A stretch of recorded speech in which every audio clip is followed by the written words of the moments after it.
गोरख बाबाचं माझं काय भांडण तंडण काय नाही.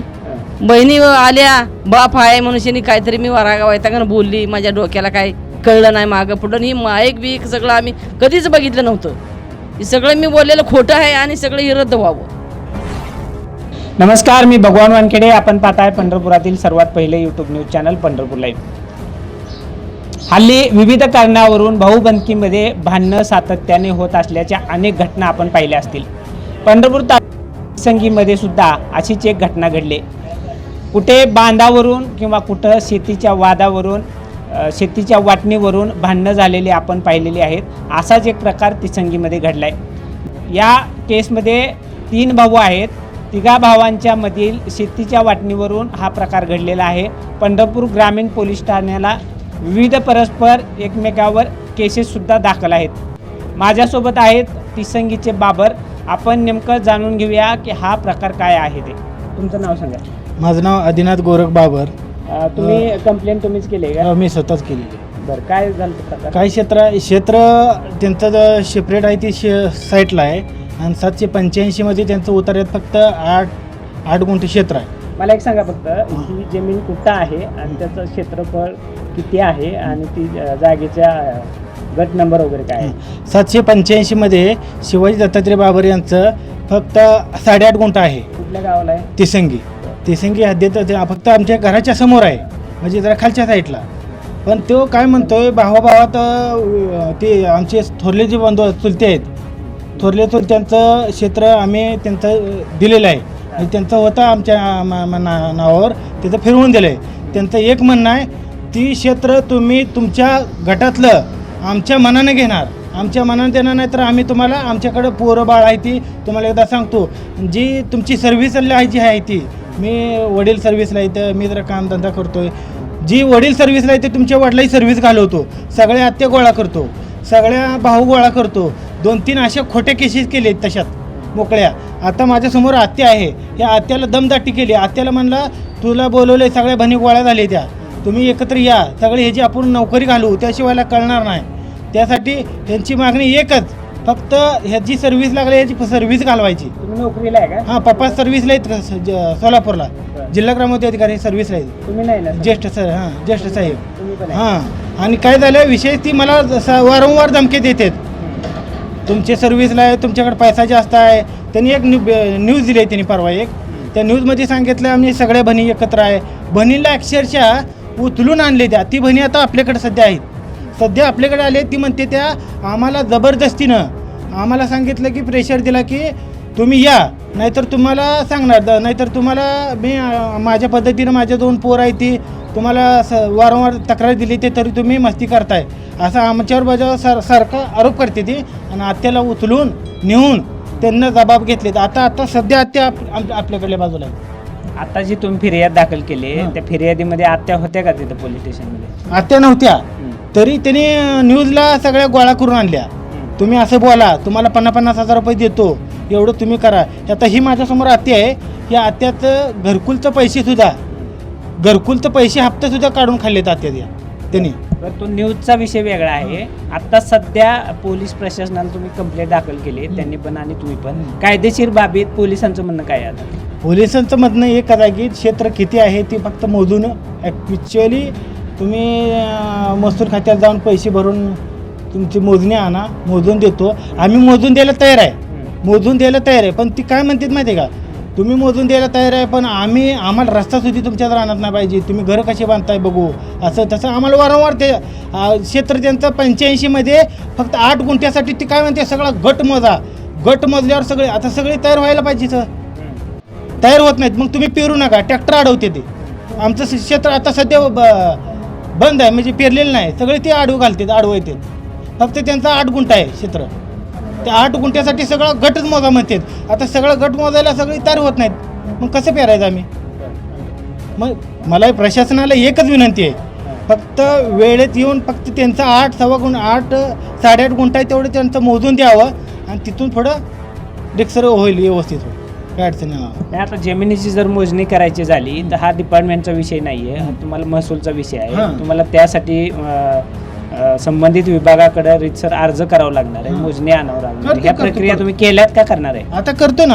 हां. पहिले केलं तर सगळ्या गटाची मोजणी करा म्हणतात. गटाचा तरी एकही माणूस तर शेतकरी तयार होत नाही ते. मग ह्याच्या 8 गुंठ्यासाठी कोण मोजणी सगळी द्यायला लागलं? मग माझं ग्रामपंचायतला किंवा गावातल्या लोकांना एकच म्हणणं आहे, फक्त त्याचं किती क्षेत्र आहे तेवढं त्यानं घ्यावं आणि शांत बसावं.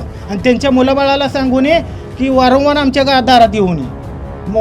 लेडीजला बायाला बघून काय बी असं बोलायचं, काय झालं का तुमचं, जिरलं का तुमचं, एवढं असं दंडीशे करतात. म्हणजे ह्या कारणावस्तू हो 8 गुंठे क्षेत्र आहे, त्या 8 गुंठ्यासाठी 3.5 एकराचं तुम्ही मोजा सगळंच, असं त्यांचा उल्लेख आहे. आता तुम्ही जी फिर्याद दाखल केली आहे पोलीस स्टेशनमध्ये ग्रामीणला, फिर्यादीमध्ये नेमकं काय काय उल्लेख केला आहे तुम्ही? मी उल्लेख काय केला आहे, फक्त फिर्यादीत क्षेत्र आहे आणि फक्त ते मी गाडीवर जाताना माझ्या गाडीला पुढं येऊन धडकवली गाडी. मग मला म्हणला तुझ्यात किती दम आहे बघू, म्हणला तू सगळं रान पेरून दाखव, तुझं सुधी रान पेरून दाखव, तुझी पाठ थपडतो, म्हणला तुझं रान पेरून दाखव तू. एवढं माझी दंडीशाही करायला लागली त्या. कारण एकच त्यांना एक गावलं की पप्पा सर्व्हिसला आहेत शासकीय. मग पप्पाच्या अंगावर बी आली ती परवा. मग पप्पा म्हणलं तुम्ही शांत बसतो, मी सर्व्हिसला आहे, ह्यांच्या नादाला लागू नका, ह्यांच्यामुळं आपलं कुठंतरी आपण सर्व्हिसला आहे, त्याचा लय फायदा घ्यायला लागली त्या सर्व्हिसचा. आता तुम्ही पाहिलं नेमकं यांचं म्हणणं काय आहे ते. यांच्या विरोधामध्ये यांच्या सख्या आत्यासुद्धा बोललेल्या होत्या मीडियासमोर. एकाच्या बातमीमध्ये आत्यांनी त्यांची भूमिका यांच्या विरोधात मांडली होती, परंतु त्या आत्या आत्ता माझ्यासोबत आहेत, यांनी त्यांच्याबरोबर आलेले आहेत. आपण त्या आत्यांचं पण म्हणणं जाणून घेऊया की नेमकं काय प्रकार आहे ते. तुमचं नाव काय? हॅलो, निराबाई मच्छिंद्र हिंगोरे. बरं, तुम्ही कोण यांच्या? मी गोरख बाबाची बहीण आहे. मी काय त्यांची विरोध बोलले असेल मला काय कळलं नाही, हे असलं माईक बी कधी मी पाहिलं नाही, तरी मी परत घेते. माझी चूक झालेली आहे. काय बोलला त्याच्यामध्ये? काय बोलली, सगळी जमीन गोरख एकटा खातो, सगळ्यांना दुसऱ्याला देत नाही, एवढंच बोलले मी, बाकी काय बोलले नाही. बरं, ही जी तुम्ही बोललाय ही कसं काय बोलला मग तुम्ही? बोलले वैतागात बापाने बी आमचं पहिल्यापासून काय घेतलं नाही, चौघी बहिणींचं भावाने बी घेतलं नाही, म्हणून रागाने मी बोलली. मला काय असं कधी बघितलंच नाही म्या, म्हणून एवढं मी रागाने बोलले. माझी चूक झाली, मला पोराने त्रास दिला घरच्या, मी माफी मागितली आणि मी माघारी घ्यायला आली. तुमचं यांच्या बाबतीत काय म्हणणं आहे? काहीच नाही तुम्ही जे आरोप केले त्यांच्यावर त्याच्या संदर्भामध्ये केलं काहीतरी, डोक्याला टेन्शन आहे, आम्हाला जरा बुद्धी कमी, वय जास्त, साखर बीपीचा मला त्रास आहे, घरी बी सुनांची माझी जरा थोडी बडबड झाली, मी जेवलीच नव्हती. आता जी यांची मोजणीची मागणी आहे दोन्हीकडून, ह्यांनी म्हणते 8 गुंठ्याची मोजणी पाहिजे, ती म्हणते जास्त मोजणी पाहिजे. त्यांची भावा तिघाची काय बिको ते आम्हाला काय चौघी बहिणीला घेणं नाही, बाकीच काय ना आमचं म्हणणं. तुमची दोघांच्याही बाबतीत काय म्हणणं नाही? तिघं भाव आम्ही चौघी बहिणी आहे, आम्ही गप राहू दे म्हणलं, हे तिघं बी ऐकत नाही ते साहेब. मग आम्ही ह्यांच्या घरला जातच नाही. गेलो तरी जरा गोरखबाबर बघत होता, तर काहीतरी डोक्यात कुणी तर थोडी राग घातल्यामुळे ह्याला मी रागानं काहीतरी बोलली, ती माझी झाली चूक, ती सगळं माघारी मी. तुम्हाला गावातच दिलंय का? खरसुंडी गाव आमचं आहे.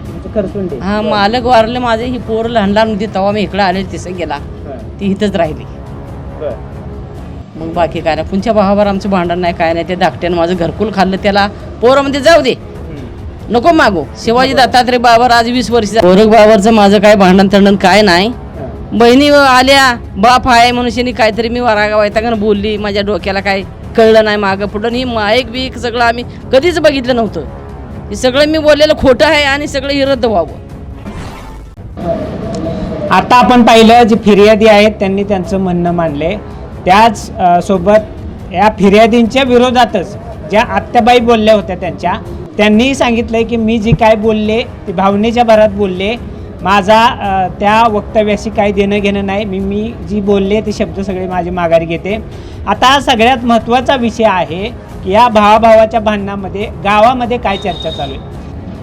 याच गावातील अविनाश बाबर ही त्यांचे भाऊच लागते संबंधितांचे. आपण त्यांच्याकडूनही जाणून घेऊया नेमका त्यांचं म्हणणं काय आहे ते. काय सांगाल? नमस्ते.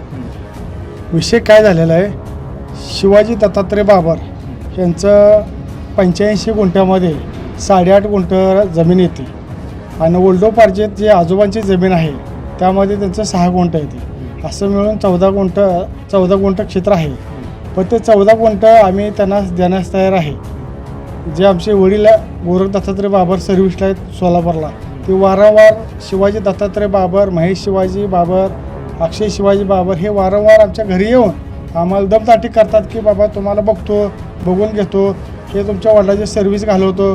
पण आम्हाला यांची भीती शिवाजी दत्तात्रय बाबर ह्याने आणि अक्षय शिवाजी बाबर आणि महेश शिवाजी बाबर हे गावात गेल्यानंतर माझे बंधुराज व्हेटरनरी डॉक्टर आहेत, ते गावात गेल्यानंतर त्यांना आडवाआडवी करून दमदाटीची भाषा करतात.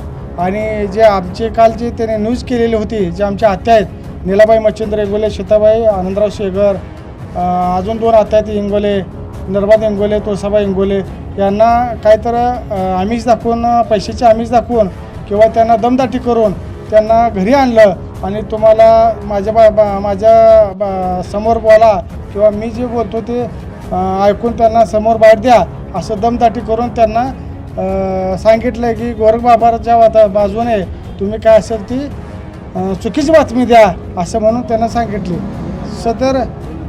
सदर तुळसाबाई इंगोले किंवा नर्मदाबाई इंगोले त्यांची शिवाजी बाबर यांची सासू आहे आणि तुळसाबाई इंगोले हे वाकीचे असून त्यांचं जवळीक नातं त्यांनी जमवल्यामुळे आमचे काय बोलण्यास काय नाही. पण सीताबाई आनंदराव शेगर किंवा नीलाबाई मच्छिंद्र इंगोले ह्या दोघीने आमच्यासारखे बोलतात, काय अडचण नाही. जमिनीबाबतीत आम्ही त्यांना जे काय त्याच्या इशाप्रमाणे शिवाजी दत्तात्रय बाबर यांना आम्ही देण्यास तयार आहे. पण त्यांनी आम्हाला धमकीची भाषा देऊन किंवा रात्री अपरात्री येऊन मी घरी नसतो, भाऊ घरी नसतो, वडील घरी नसतो, रात्री अपरात्री येऊन ती दमदाटी करू नये अशी विनंती आहे. नाही, आता हे प्रकरण थोडंसं महसूलचा विषय निघतोय. आता पोलिसांनी सांगितले तुम्हाला मोजणी करायची आहे, तर या संदर्भामध्ये ह्यांचं म्हणणं आहे 8 गुंठे मोजणी आम्ही आणतो, त्यांचं म्हणणं आहे किती एकर तरी आणतो.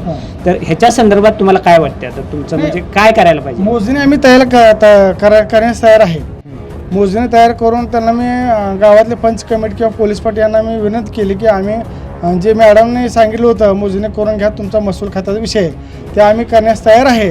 परंतु ती पार्टी समोरची शिवाजी दत्तात्रय बाबर हे काय म्हणतात, तुमची जिरवल्याशिवाय आम्ही माघार घेणार नाही.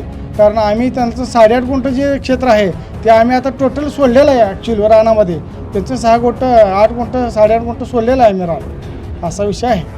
एकूणच हे प्रकरण नेमकं काय आहे ते आपण पाहिलंय. एका जमिनीच्या छोट्याशा तुकड्यावरून या भावाभावामध्ये जो आता संघर्ष चालू आहे, एकमेकांच्या विरोधात यांनी फिर्यादी दिल्यात. आत्ता यांनी सांगितलेल्या माहितीनुसार पंढरपूर ग्रामीण पोलीस ठाण्याकडून यांना सांगण्यात आलं आहे की तुमचा हा जमिनीचा विषय आहे, त्याची मोजणी करा आणि हे जे प्रकरण आहे ते मिटवा. परंतु मोजणीच्या जे क्षेत्रफळ आहे त्याच्यावरून आता या दोघांमध्ये वाद आहेत.